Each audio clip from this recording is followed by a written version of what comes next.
evening. My name is Troy Farkas. And I'm Donna Conrad. And we are your hosts for UA Overtime, the UAlbany student television show completely run for the students, by the students. In past years, UA Overtime is focused on discussions about what's going on in national sports. We decided to change it up a bit this year because we are students at UAlbany, so let's focus on UAlbany sports. This is the first episode of what will be a series of episodes throughout the entire school year, bringing you up-to-date information about all sports teams on campus, whether that's football, basketball, hockey, you name it, we got it.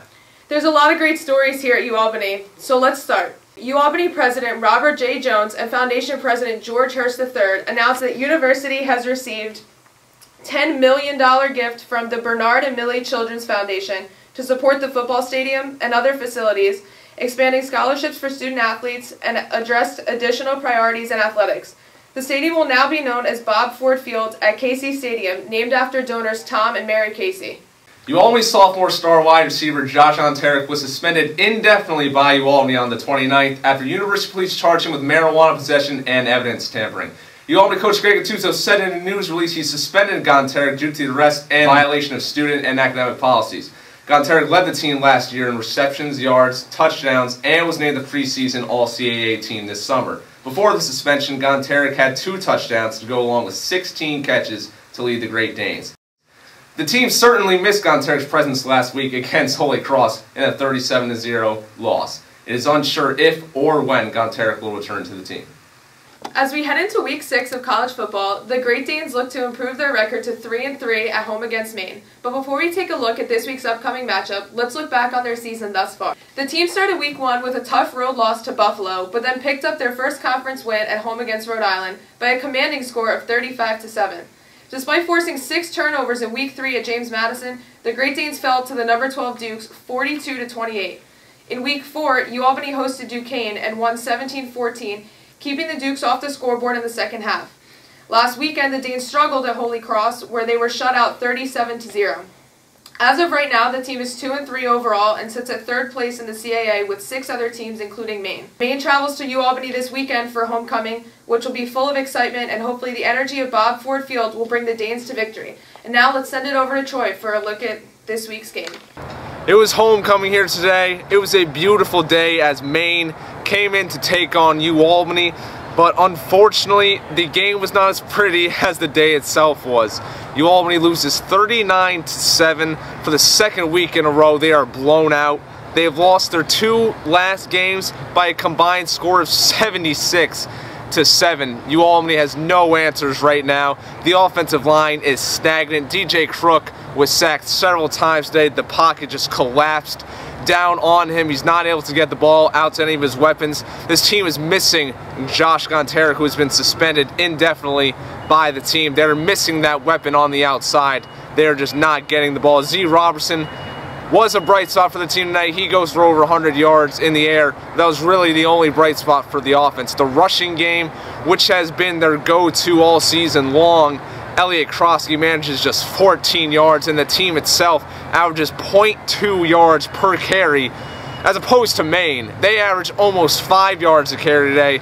Their quarterback was dominant today, only 7 incompletions. DJ Crook, a total opposite story. You know, there's quarterback questions concerning him. The team, not sure how confident he is, and Greg Gattuso certainly coming under fire these past few weeks. UAlbany now 3 losses in a row, and like I said, 2 bad losses consecutively. So there's a lot of questions going forward for this team. It was homecoming. UAlbany was unable to produce, and they are decimated by injury right now. They've lost several players for the season, several key contributors on the defense. Their defense is just not making any impact plays, and the offense, their inability to stay on the field, that defense is coming right back out, and they're just tired, they're aghast, and it showed today, giving up 39 points to a Maine Black Bears team. UAlbany certainly with some questions going forward, and they need to make some changes fast. From Bob Ford Field at Tom and Mary Casey Stadium, this is Troy Farkas, UA Overtime. Now let's switch over to men's soccer, whose record stands at 5-5-1. Last Wednesday, the Danes took on Hartwick College at Bob Ford Field, where the Danes captured a 3-0 win. Neither team really put together any offense in the first 20 minutes, but after prompting a penalty kick, sophomore forward Afonso Pinheiro took advantage and scored to give the Great Danes a 1-0 lead. Now in the 77th minute, sophomore Jake Barrows received a pass from midfield off the leg of Pedro Espindola. Hartwick's goalie Lenny Wilson comes off his line to intercept the pass, but Barrows was able to sneak the ball past him to roll in for Barrows' first goal of the season. Pinheiro re-entered for Barrows following his goal, wasted no time getting to work. Midfielder Philip Perzan passes to Pinheiro from midfield and fires a shot into the upper left corner of the goal in the 83rd minute, sealing the deal on a 3-0 win. This past Saturday, the team opened conference play at rival Stony Brook, where they lost 2-1 in double overtime. On Tuesday night, they battled number 22 Syracuse and fought hard in another 2-1 loss.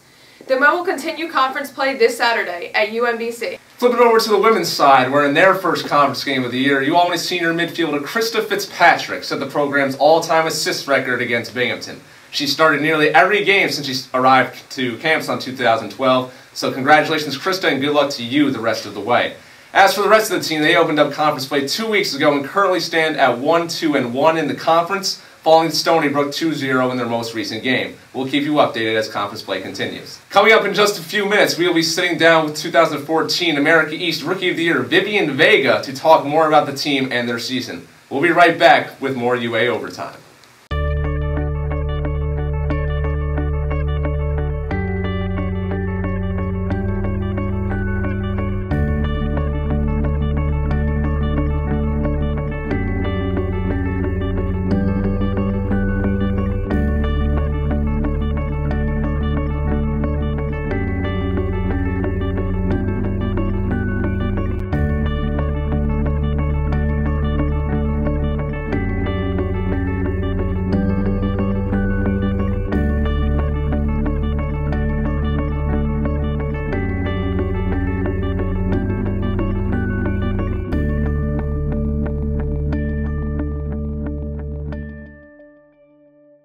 Welcome back to UA Overtime. Well, it's been a busy offseason for lacrosse alum Lyle Thompson. After accepting the Tewaaraton Award in June for the second consecutive year, it's been nothing but contracts and more hardware.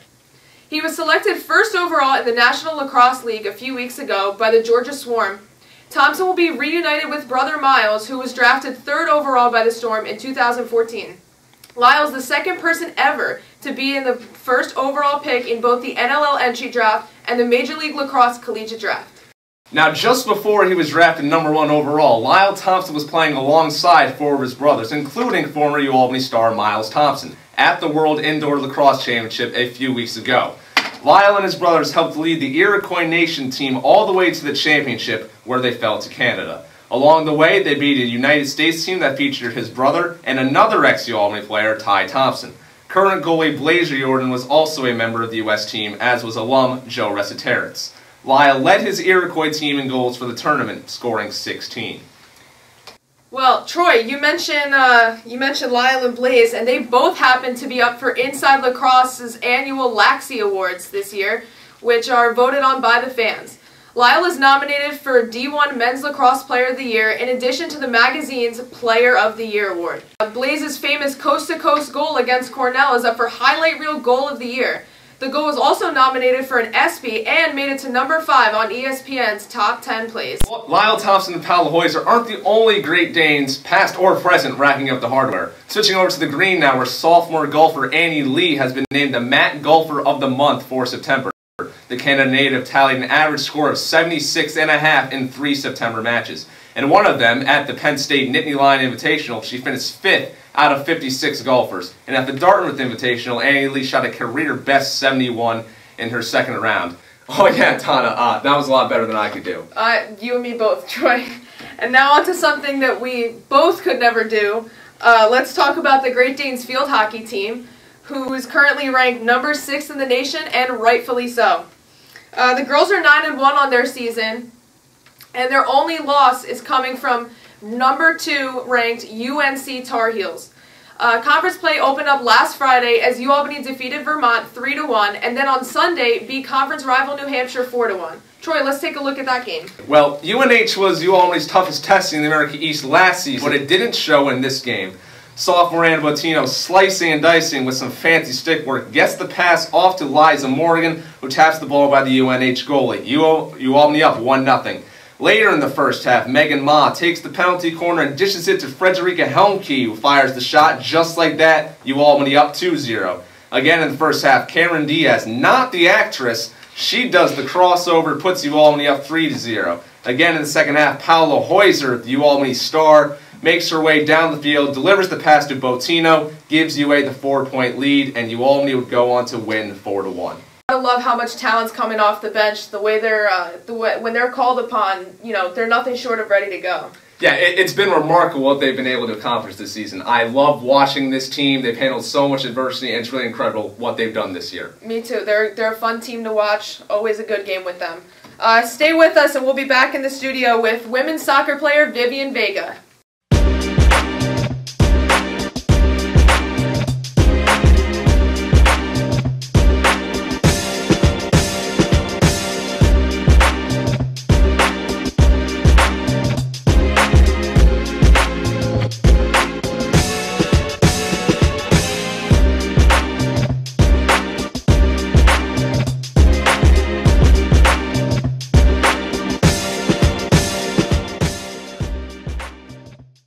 We are back in studio here at UA Overtime. We are joined by our first ever guest, UAlbany women's soccer player, Vivian Vega. As a freshman, she appeared in every game and led the team in goals, scores on goal, and points.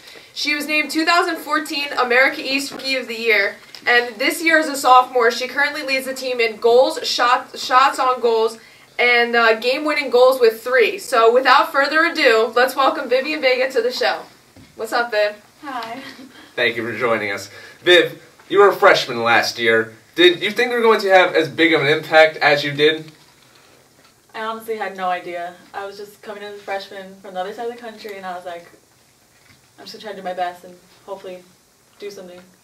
Now, you mentioned you're from California, or from across the country, but we know you're from California, so being from so far away, what made you decide to come here?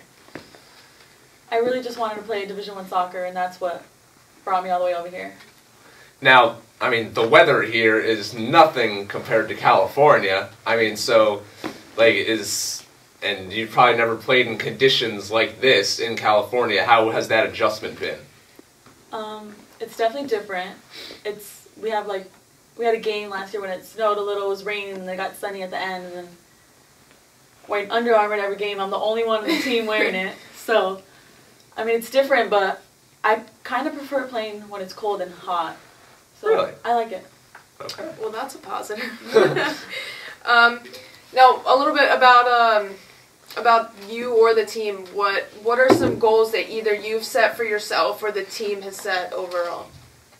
As a team, we've set goals to obviously make it farther than we did last year. Mm-hmm. And since we only lost one senior last year, we're pretty set for hopefully making it farther than we did last year, so right. We're just trying to make it to the championship. What have you guys thought of your performance so far this season? Have you guys done better than you thought or not? Please just explain that a little more. It's definitely different. We haven't performed as well as we did last year. We already have 2 losses, so it's definitely a different game, like different games. All the competition has been much higher than last year, I think, as well. Now, you guys are 3-1 at home this year, and you have 4 more conference games, 3 of those being at home. Do you guys think this will give you an advantage at all, or make a difference? Yeah, a big difference. Last year we didn't win 1 game away. All our home games we probably knew we were gonna win. So I think these 3 home games will definitely help us a lot. So would you say it's the atmosphere or just playing on your own turf? I think both, but definitely being home with everyone there is a great advantage. We were wondering, for this team, do you guys, because a lot of sports, they have a lot of superstitions involved. Now, Donna's a softball player. She was saying her team has some crazy rituals, superstitions they do before games. Do you guys do anything like that? Is there anything that you guys just have to do before a game? It used to be 2 of our players doing the worm before we went out to the field. Okay, okay. But as of now, our warm-up, the people who we're with during the drills, is exactly the same. We line up exactly the same, and we can't change it. And if we're like in 2 groups, we have to have the same 7 people over here and the same 7 over there. Like, nothing can change. And if it does, everyone yells. They're like, "No, go back to where you were." I understand that one for sure. What would you say your favorite part about being on the team is? My favorite part would probably be just being with the girls and the team, the staff, and everything. What's the team chemistry like? I know UAlbany teams, what makes them so special is that they are really close. I mean, the field hockey team, we know how close they are. The basketball team, with everything that's happened with them throughout the past year, they've gotten really close. How tight are you guys, as a team? I think we're really close. I room with 3 soccer players, and I did last year, and the older girls as well, they room together, so I think it's really good. We do like pretty much everything together. We hang out with ourselves, other people too, but a lot of ourselves. Do you hang out with the men's team at all? Because we were wondering if there's some like friendly competition going on there. Not really. Really? No. Oh, that's too bad. Yeah. I think they're like out of the country and like they stick with themselves more than we do. That's very true. There's a lot of Brazilians on that team for sure. Who would you say is the biggest like goofball on the team? Really gets everybody livened up. It would definitely be Megan Malone. I figured that for sure. Yeah. definitely Meg. She's pretty crazy. What is there anything that she does? And let's keep it PG here. I don't know. I don't know what goes on in these locker rooms. I mean, we'll be in a serious situation, and then she'll just have to say something that makes everyone laugh, or just like the coaches will say something and she'll say something funny, and we're just like, oh my god, like I said that to the coach, and then everyone laughs. The coaches laugh. It's just she's very different than all of us. Oh, absolutely. Yeah. So, would you say is there any team this year that you guys feel is your biggest like conference opponent? Let's say that you really want to get a win against. Obviously, all of them, but is there anybody definitely out there you guys are shooting for? I think it would have to be Hartford, since they beat us in their home field and then again in the playoffs. So they're the ones that got us out of the playoffs. So I think we definitely want to beat them and get them out. Oh, absolutely. Yeah. Now, I just want to talk about you for a little bit because you're here on our show. Donna, read off all of your accolades, your statistics, how you're doing this year and how big you were last year. Do you ever think about that and just take a step back and realize, what it is you're accomplishing on the field? Not really. I don't even if someone asks me what were your awards last year? I'm like, oh, I don't know. It's just, I just play, I think. That's good. All right, you're a team player first. Yeah, definitely. Fantastic. What would you attribute a lot of your success to? Is there anything specific that you would say this has really helped me get to where I am? Just my team pushing each other to practice. The coaches, they all mentor me as well, so I'm learning something new every time. Great. Now, moving away from the soccer field, let's talk more about the classroom because you are a student athlete first and foremost. Yeah. What do you study here at UAlbany? I'm going to be majoring in linguistics and minoring in Spanish. Really? Oh, wow. So what's your favorite language? I mean... Spanish, probably? Yeah. Okay. Fascinating. Is there anybody who you try to model your game after, anybody professionally, or anybody you look up to and say, I strive to be like them? I think it would have to be our goalie, Alana Brennan. We'll be a goal down or something bad happens or someone gets hit and she's just so positive. Extremely positive. We'll be even getting conditioning or something. She'll be like, oh, can we do more? Anything. She's just so positive towards everything.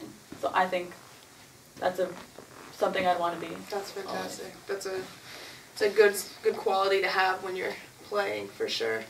Definitely. All right, Vivian, is there anything else you would like to add before we let you go? No, I don't think so. All right. Well, it's been wonderful having you in today, and good luck the rest of the way. We'll be cheering you on for sure. Yes, thank you very much. We will, of course, be talking about more women's soccer throughout the year, and we will keep you updated with players like Vivian and how the team is doing. And please go to their games. They're awesome to watch, and cheer them on because the crowd helps, all right? Thank you very much, Vivian, and we'll see you soon. Well, that's it for us today. Tune into our next episode for all the latest updates on UAlbany sports. For UA Overtime, I'm Trey Farkas. And I'm Donna Conrad saying good night and go Danes.